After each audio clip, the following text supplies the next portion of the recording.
Good morning. Our words of welcome and announcements are being given today by June Mallon from Offsite.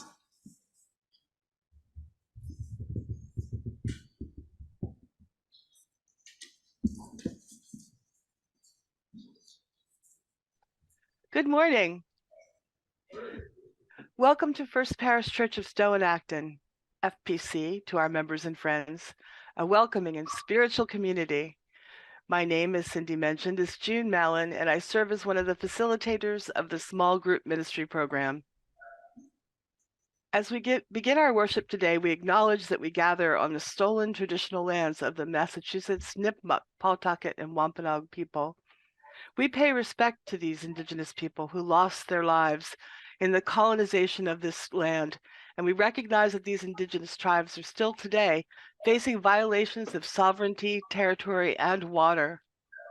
We also give thanks for the earth we walk upon, the water, the life-giving plants, and all the earth's creatures, as well as the winds, the sun, the moon, and the stars. We recognize that this is just a first step in moving toward right relationship with Native peoples and healing of the earth. If this is your first time with us, welcome. We're delighted that you came. Our minister and staff are listed on the front of the order of service. Please feel free to reach out to any of these people for more information about the church and its programs after the service, at coffee hour, or by email or through the chat if you're online, as I am. We also invite you to check out our webpage for additional news and information, and you can sign up there for our newsletter and for email alerts. We ask that people remain masked in our sanctuary, except in the balcony, and in church offices and our religious education spaces, but the rest of our building is mask optional. Please check with people you're talking to about their comfort levels, and please make sure the air filters are on if you congregate in any room. If you'd like a large print order of service or hymnal, or an assisted listening device, please ask our ushers. Our assisted listening devices are actually small radios that work throughout the building if you would like to listen to the service from another space for any reason.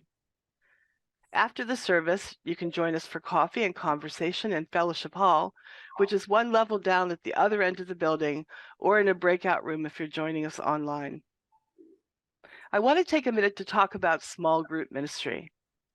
It's a program that's been very important to me personally and really helped facilitate my own getting to know the people of the church and what the church is about, and on a more personal level. If you're looking for more social connection, you might want to consider SGM to get to know yourself and a small group of between 8 and 10 people more closely. There are groups that meet in person. There are some that meet on Zoom. New groups are forming now. They form each year, and they meet once a month for 2 hours, starting in February. Discussions, which are led by a trained facilitator, have included topics such as living simply, this body, the gift of time. It's a great way to have somebody to chat with at any church event, such as a coffee hour. You'll no longer be the only person you know when you show up at a church function. And it's a very welcoming program. If you're currently a member of small group ministry, you need to re-enroll for 2023 as we start the groups anew every year. You can request the same group, or you can get to know a new set of friends. Nobody will hold it against you if you decide you want to switch into another group, and feel free to invite a friend to join a group with you. We need your registration by January 15th. And if you have any questions or you need us to help understand your needs a little better, you can check with there'll be a coffee table for small group ministry out at the coffee hour, and Karen Kinnear is the overall SGM facilitator, will be there, and she can answer questions. And now let us come together for a time of community, singing, and worship. Thank you, June. Our opening words today are by Gary Kowalski. In this quiet hour, may our spirits be renewed. In this gathering of friends, may we be ready to extend ourselves to those in need and with trust to receive the hand that is offered. In this community of ideals, may we remember the principles that guide us and reflect upon those things that give meaning to our lives, renewing our dedication to serve the highest that we know. In this time of worship, may our minds be open to new truth and our hearts be receptive to love as we give thanks for this life we are blessed to share. And Deb O'Connell Brunel is going to light our chalice as I read these words by Scott Taylor. May the light we now kindle and the time we now share anchor us to that inner flame, that sacred center which helps us remember who we were before the world told us who it wanted us to be. May our time together clear the way for those memories and voices and friends that lead us back home. So today, this month, for our theme for religious education is finding our center. And what that means to me when I think about finding our center is grounding ourselves in spiritual practice so that we are centered. So today we're going to explore in an intergenerational service this morning some of the different ways that people can find their center. One thing I used as a framework for today was given to me actually by Meg Rivers Wright, our new staff member. It's called the Tree of Contemplative Practices. And if you Google this, you'll see what I mean, Tree of Contemplative Practices. It says that the roots of the tree are connection. So here we are, connected in religious community. And the other root is awareness, which is paying attention in a deep way. And then there are 7 branches of the tree that are different types of contemplative practices. And those 7 branches are the titles you see in the different titles in your order of service today: stillness, artistic, ritual, generative, creative, etc. What we wanted to start with today is a contemplative practice of singing bowls. And we're really pleased to have a new friend of the congregation, Mario Aranda, who has brought his singing bowls, and he will lead us in an exercise using this. So singing bowls are something that is an artistic practice. It's also a ritual practice, also a stillness practice. It crosses several different boundaries. And what I want to say by way of introduction is that in the Buddhist temples, when the singing bowls are rung, it's like almost like the bell being rung in the church. It's a time that calls you to attention, calls you into practice, and you think to yourself, aha, I hear the ringing of the bowls. Let me come into my contemplative self and be one with that ringing.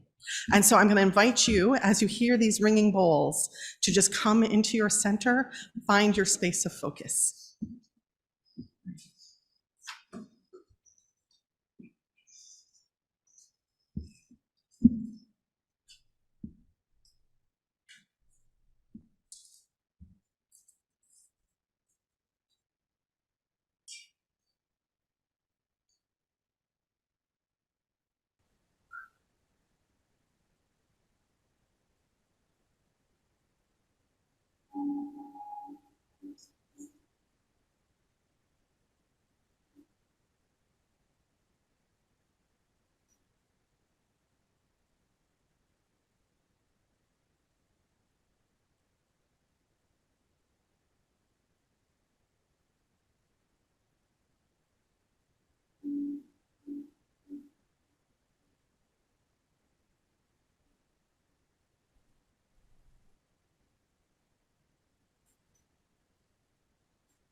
Please join now, rising in body or in spirit, for our covenant and affirmation.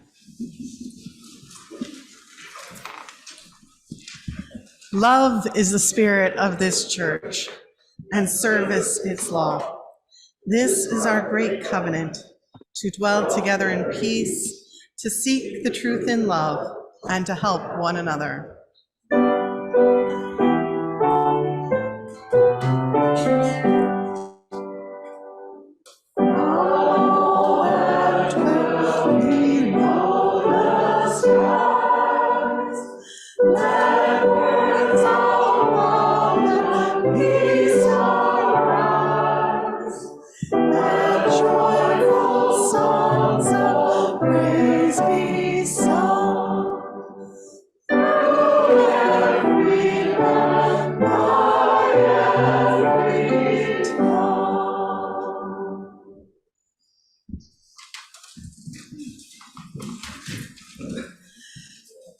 So as I said earlier, in this framework we're using, there are 7 branches of contemplative practices, but other religions have similar frameworks. In Hinduism, for example, yogic practice is broken down into 4 or 9 yogas, depending on the levels of yogas you're talking about. We think of yoga as just the stretching and bending yoga we see practiced in the US, but yoga means a type of spiritual practice. And the 4 main branches of it are karma yoga, or the path of action or doing things, bhakti yoga, or the path of devotion, jnana yoga, the path of knowledge, and raja yoga, or the path of meditation. The first 3 are mentioned in the Bhagavad Gita, and the 4th is sometimes added. So these are different spiritual paths to spiritual wholeness and understanding. Similarly, in Buddhism, there's the Eightfold Path, the spokes you see on the wheel of the law. The Eightfold Path is right view, right resolve, right speech, right action, right livelihood, right effort, right mindfulness, and right concentration. So similarly in Buddhism, there are a lot of different spiritual paths towards wholeness, towards nirvana in Buddhism. Too often in Unitarian Universalism, we can think of spiritual practice as just being prayer or meditation, stillness, quietness, opening your mind to God or emptying your mind of everything. But today we want to show you that there are a lot of different paths you might be connecting to without realizing it. So our next spiritual practice is generative, and one example of that is Lectio Divina, which is a Christian prayer practice that's a lot like what we do in our spirituality group, the Spiritual Conversations that meets on Sunday after the service once a month, where instead of scripture, they take a spiritual poem and become immersed in it, and through that immersion, connect to God or to spirituality or to themselves more deeply or to community. So I'm going to read a poem today and invite you to think about, as you hear this poem, not just what is the poem saying, but think about it spiritually connecting to yourself. So this is a May Sarton poem about pruning, and I invite you to think about, what do you want to prune away in your life? Pruning the Orchard by May Sarton. Out there in the orchard, they have come to prune the overgrowth, cut back and free the crisscross branches of apple and plum, shaping the formless back to symmetry. They do not work for beauty's sake, but to improve the harvest come next year. Each tough, lopsided branch they chose to break is broken towards fruit more crisp and rare. I watch them, full of wonder and dismay, feeling the need to shape my life, be calm, like the untroubled pruners who all day cut back, are ruthless and without a qualm, while I, beleaguered, always conscious torn, have let the thicket stifle peaceful growth. Spontaneous flows stopped, poems still born, imagined duties, pebbles in my mouth. Muse, pour strength into my pruning wrist, that I may cut the way towards open space, a timeless orchard, poetry possessed, there, without guilt, to contemplate your face.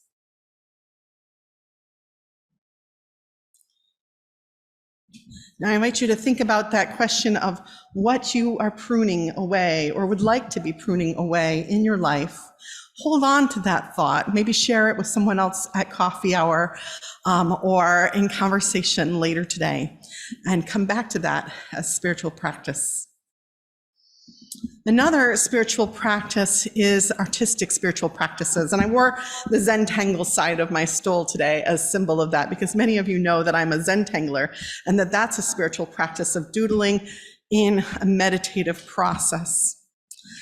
But let me give you another example of a creative spiritual practice for me, and that is origami. Maybe you've heard the story about Sadako and the 1,000 paper cranes. In Japan, there's a legend that if you fold 1,000 paper cranes when you're sick, then you will get well. And there's this famous story of a young girl, Sadako, who got cancer after the bombing of Hiroshima and tried to do just that. While she died before completing her 1,000 paper cranes, people have folded thousands and thousands of cranes for her and left them there at her statue in Hiroshima. Well, about 10 years or so ago, my Uncle Jim got diagnosed with multiple myeloma, a rare form of cancer with little to no treatment at that time, a certain death sentence. He was given only a few years to live. And so I got the idea that I would fold him 1,000 paper cranes. And I convinced my family, my mother and father and sister and brothers-in-law and husband and daughter to join me in folding 1,000 paper cranes for Uncle Jim. We folded and folded, the goal being to have them done by Thanksgiving. Peter and Katie and I folded more than half of that 1,000. And at Thanksgiving, we all got together and strung and counted them. And we were a little short. But Peter and Katie and I finished them up and then gave them all to my parents, who mailed them off to my Uncle Jim. He was overwhelmed when he opened that box, overwhelmed at the sudden arrival of 1,000 paper cranes into his life, and they were strung all over his living and dining room area. And then shortly after that, he got into a first in humankind research study for a new treatment, and his life was prolonged. Again and again after that, his life was prolonged. He lived far beyond the expectations of this disease. And although he ultimately died during the COVID surge of complications following COVID related to his cancer. But my feeling was that the cranes, they made some sort of difference. They put a healing energy out there into the world. So today, you have a couple of options for artistic practices. One is to fold something, and there's origami paper to be had in your orders of service and more from the ushers if you didn't get a sheet. I'm not going to give you crane instructions because that's a bit long, but we're going to play a short video on how to make a simple fish. And then there are also, if you don't want to fold, there are the water drawing boards, 2 up here and 1 up in the balcony on the back bench. And you're invited to come forward and draw a symbol of healing or of meditation or of pruning in your life.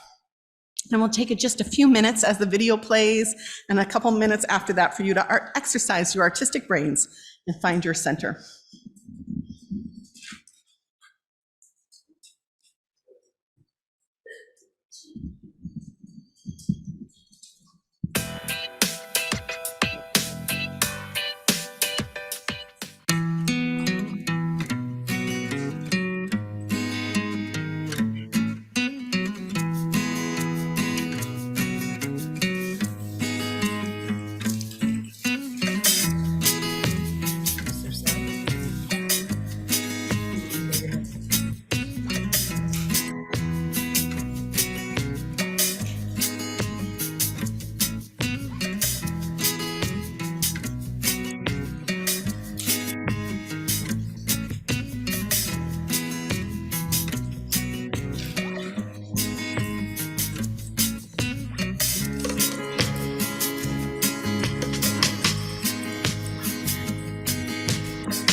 You want to play the video again? Yes, we can play the video again. Full screen too, Nikki? Yeah.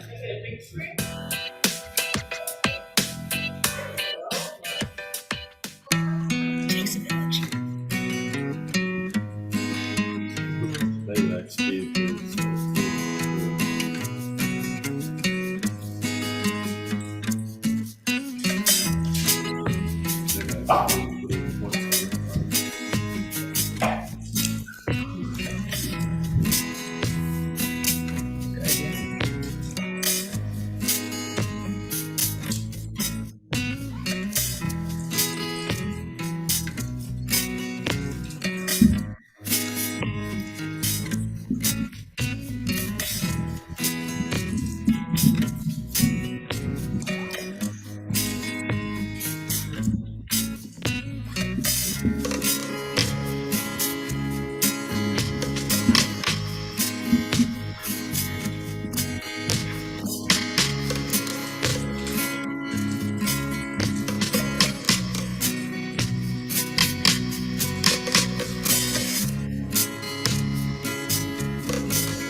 Did you get it?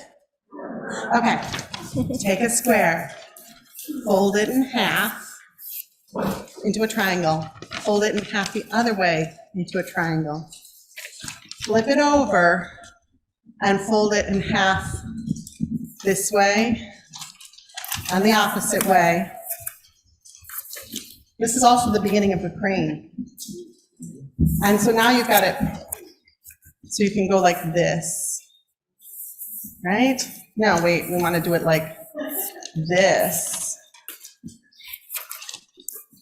Now you've got this triangle. This is the fish, that's it. Right there, that's the body of the fish. Then you're going to take parts of it and just fold it around, like make a tail, and make that another, fold that around similarly.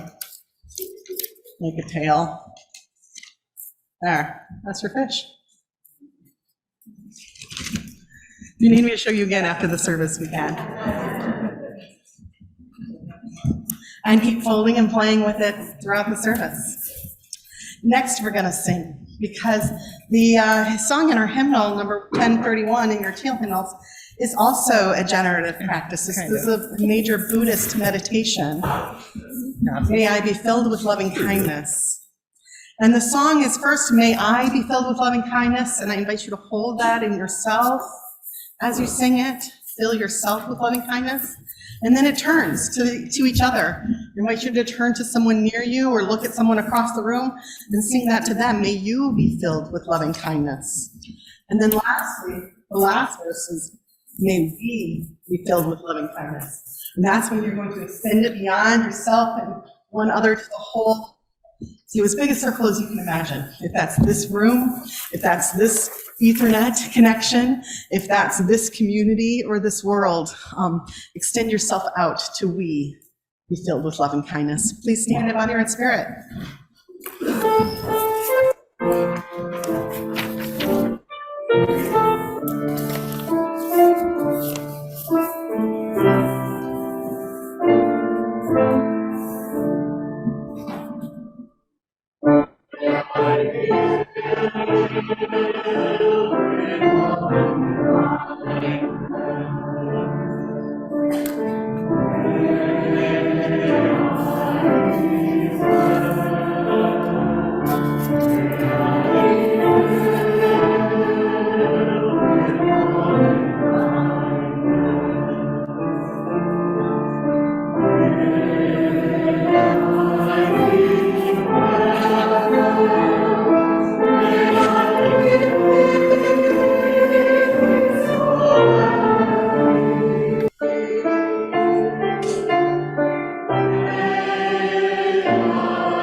There are so many things we do every week in our services that are actually spiritual practices. The practice of chanting and repeating our covenant and affirmation and our closing song, that's a spiritual practice. And sharing our joys and sorrows, which has taken many forms over the years, takes many different forms in different UU congregations, is a spiritual practice.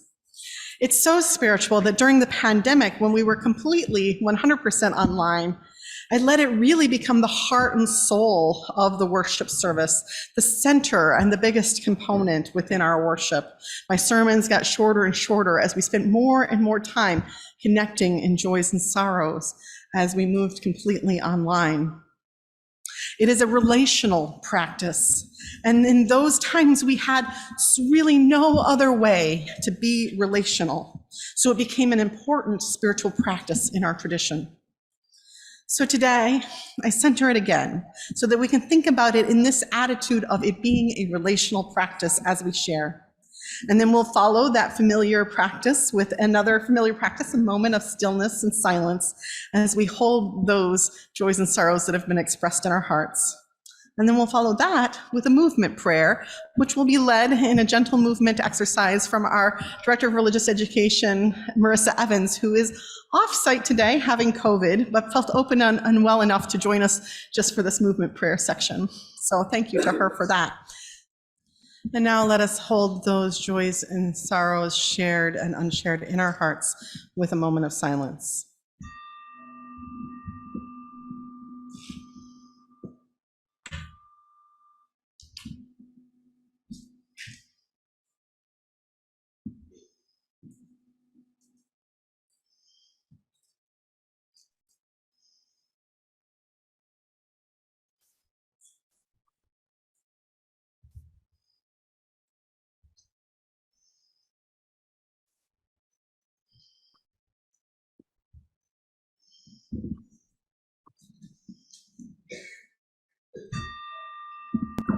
Blessed be. Amen. Now I invite Marissa to lead us in a moment of movement prayer. Good morning, everyone. Can you hear me okay? Yes. Great. So for this next practice, we're going to use both our bodies and our imaginations.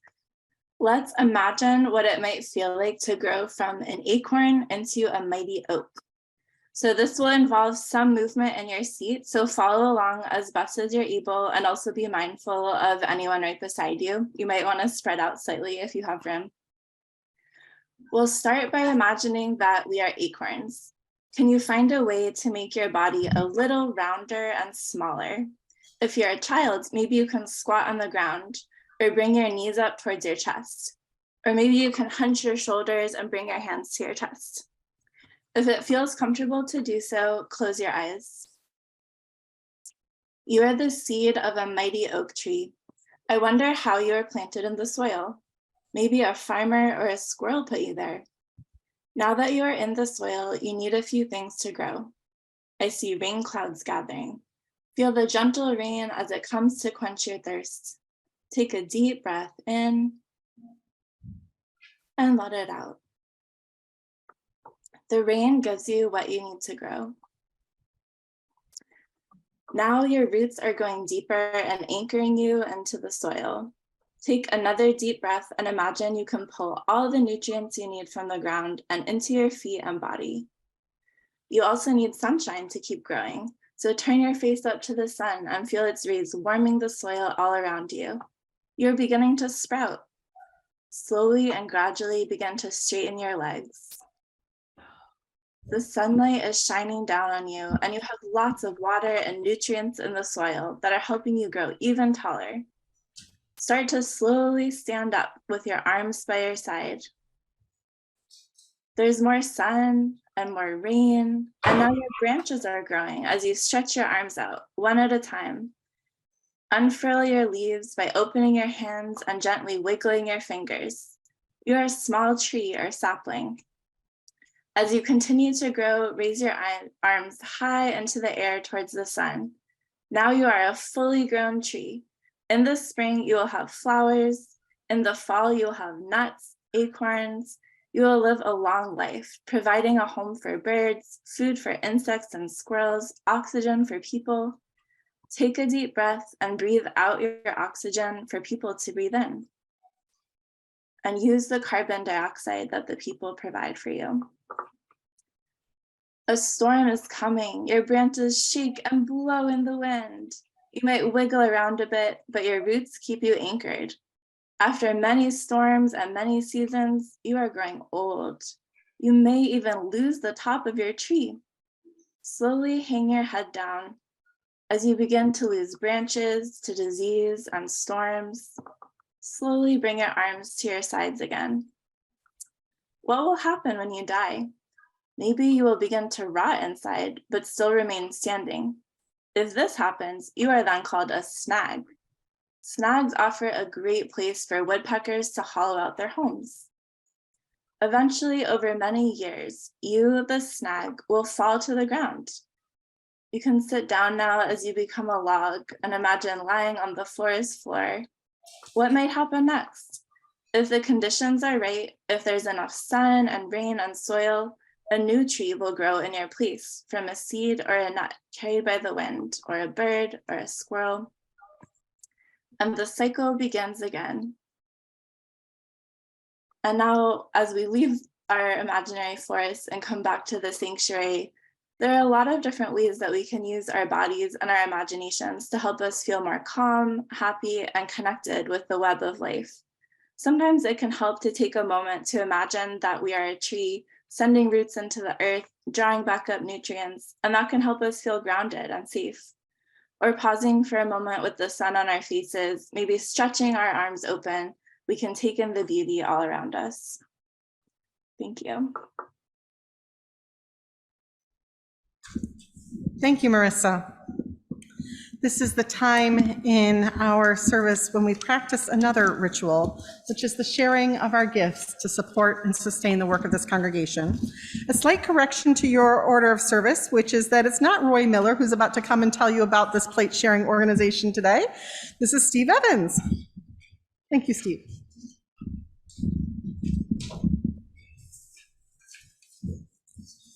Thank you all.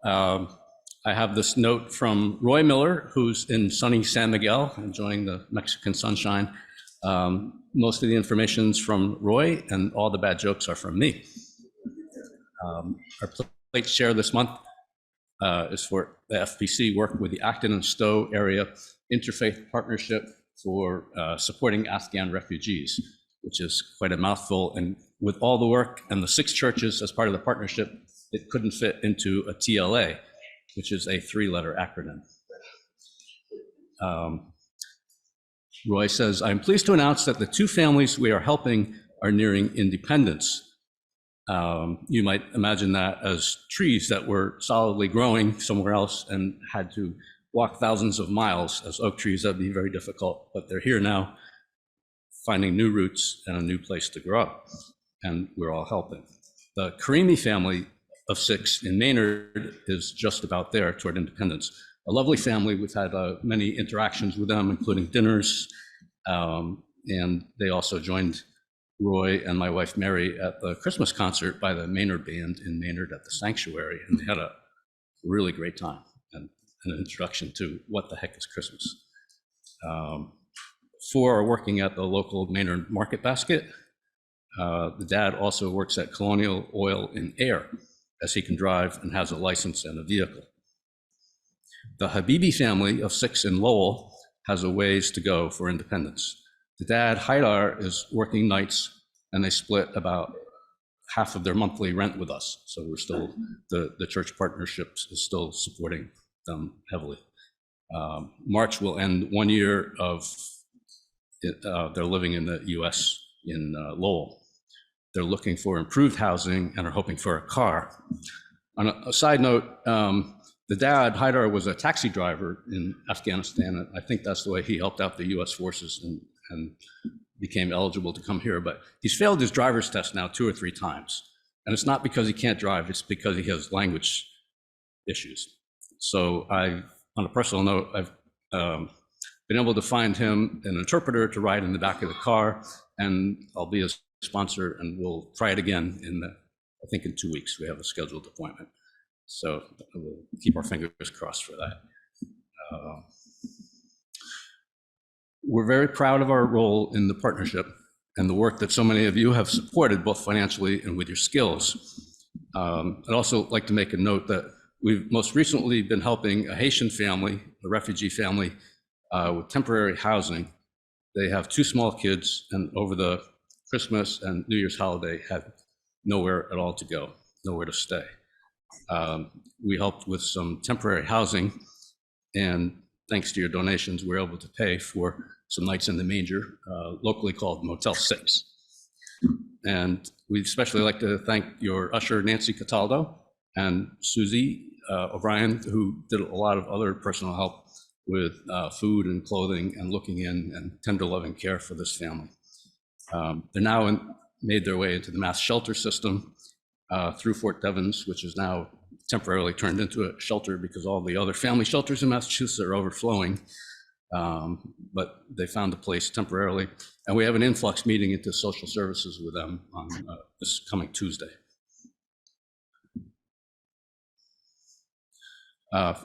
Finally, we look forward to the partnership having a life beyond the Afghan influx, perhaps more help with the Haitians, but we'll see. In any case, we have a lot of work to do, and we probably still won't be able to fit it all into a 3-letter acronym. Thank you.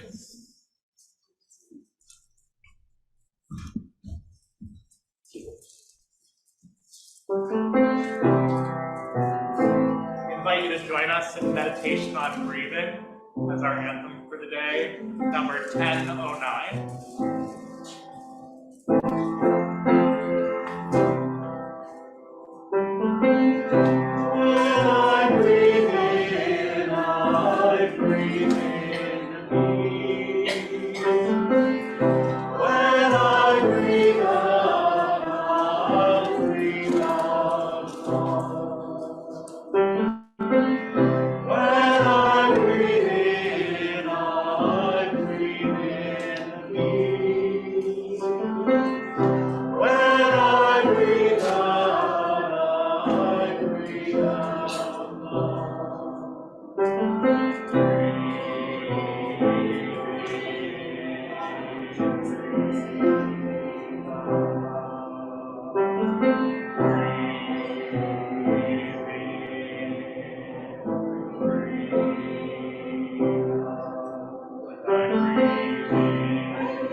Perhaps the least intuitive thing on this list that is a contemplative practice is activist practices.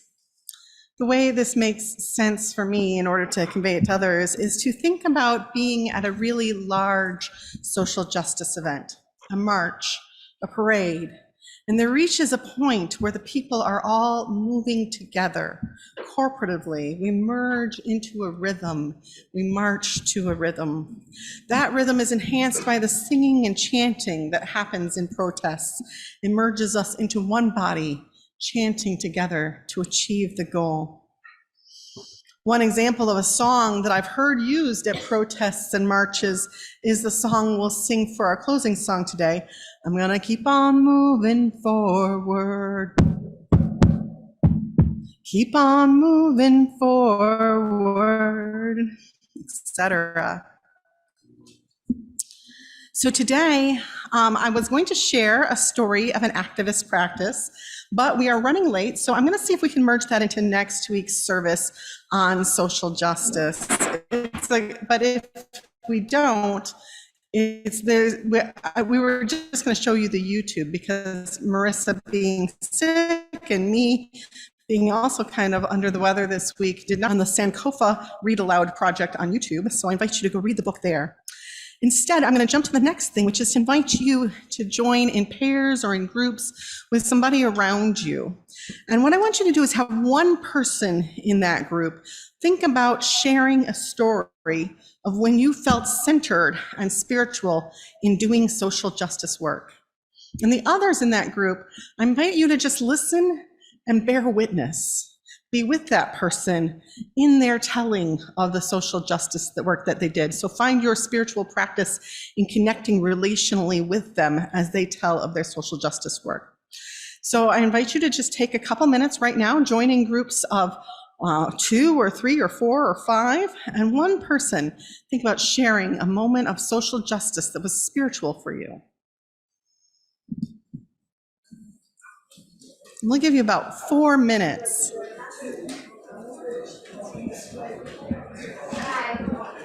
And if you finish and somebody else wants to tell a story, they can too.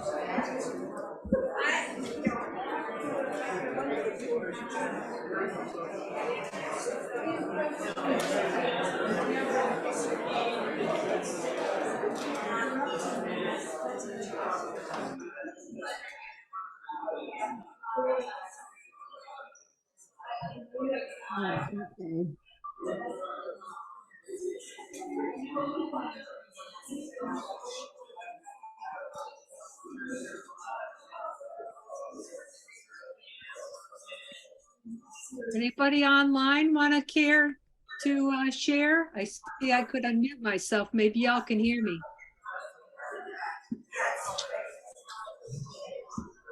Can you hear me?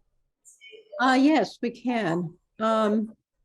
I was going to share a story and I'll put it in the chat.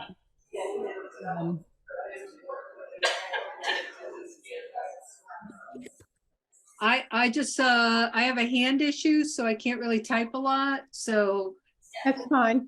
my whole practice is a physical therapist. Especially when I was in somebody's home, we could figure out how to do something. And I think when you do that work, you're doing social justice.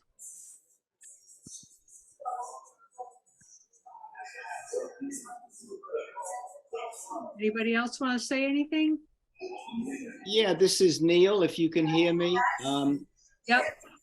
You won't be surprised to hear, I guess, the spiritual practice that I am involved with is the peace vigil, and it's been particularly spiritual, I think, in the weeks after we, in effect, marked our 20th anniversary, and it's so heartening to me that so many people join each week, because there was a period of time when it was just me, maybe Roy Miller, Jack Zettler, and now there's a significant group of us, and it's such a positive experience. 1 more minute.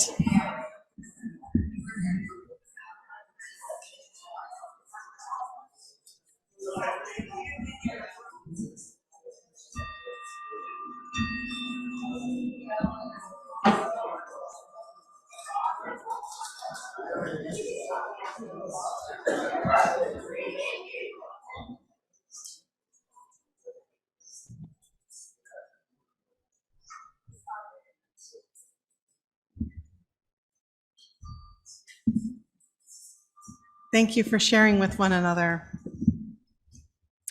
Well, we've explored many different practices of the world, practices of our own lives today, ways in which we connect with the spirit, connect with that which is ultimate, and find our center And it's necessary to find these times and ways to connect and find our center in order for us to more fully embrace the work of the world, the works of our own lives, the struggles that we engage in, the work of social justice that we engage in together. So thank you for spending this hour in contemplative practice today. I had next in the order of service breaths, but we just sang that. Is there another choir piece? And we're moving on. Okay. So, oh, it's a different hymn.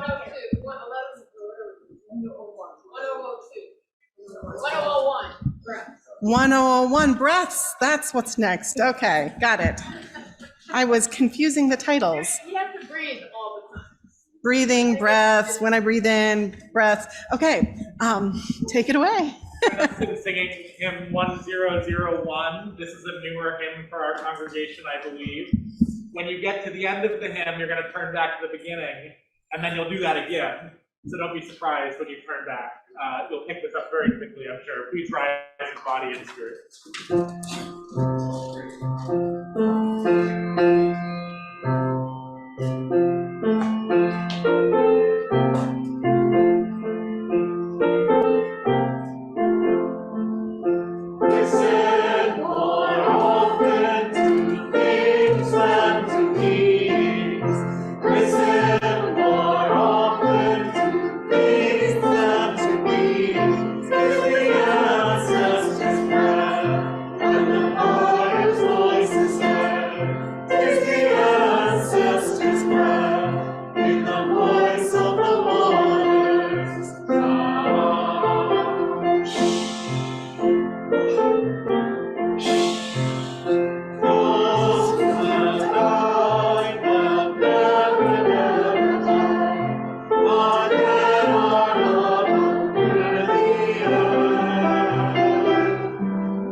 How many of you know that song? If you don't know that song, you might want to listen to Sweet Honey in the Rock. That's who it's known for. Issei Barnwell, who wrote it, is one of their members. And Sweet Honey in the Rock is an a cappella group that has deep connections to Unitarian Universalism. And so we're privileged to have a couple of their songs in our Teal hymnal. We begin with the ritual, we end with the ritual we began with, endings and beginnings in the cycles of life. So again, Mario with the singing bowls a time for you to think, contemplate, become one with the ringing, become one with the sound of the bells, and hold the bell sound in your center and find peace.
Thank you, Mario. Thank you, Brad. Our closing words are by Bill Hamilton Hallway. Before I read them, I just want to say that once a month, I join with our coming of age class in helping to teach the coming of age class lesson for their second hour. So after the service, I'm going to duck right out and not have a receiving line. I invite you to take that after the service energy and maybe go greet Mario or a member of the choir and tell them thank you for their participation today. The words of Bill Hamilton Hallway. If I were to wish you peace, it would not be for long. It would be peace to rest, to reflect, to make ready for the coming day. That the full force of your creativity and love might be released and shared. I do wish you peace. Please join now in our closing song, Keep On Moving Forward. Rise in body and spirit. Join in singing whenever you feel comfortable. Gotta keep on moving forward. Gotta keep on moving forward. Gotta keep on moving forward. Never turning back. Never turning back. Gotta practice loving kindness. Gotta practice loving kindness. Gotta practice loving kindness. Never turning back. Never turning back. Learn to love our neighbor. Gotta learn to love our neighbor. Gotta learn to love our neighbor. Never turning back. Never turning back. Gotta keep on moving forward. Gonna keep on moving forward. Gonna keep on moving forward. Never turning back. Never turning back.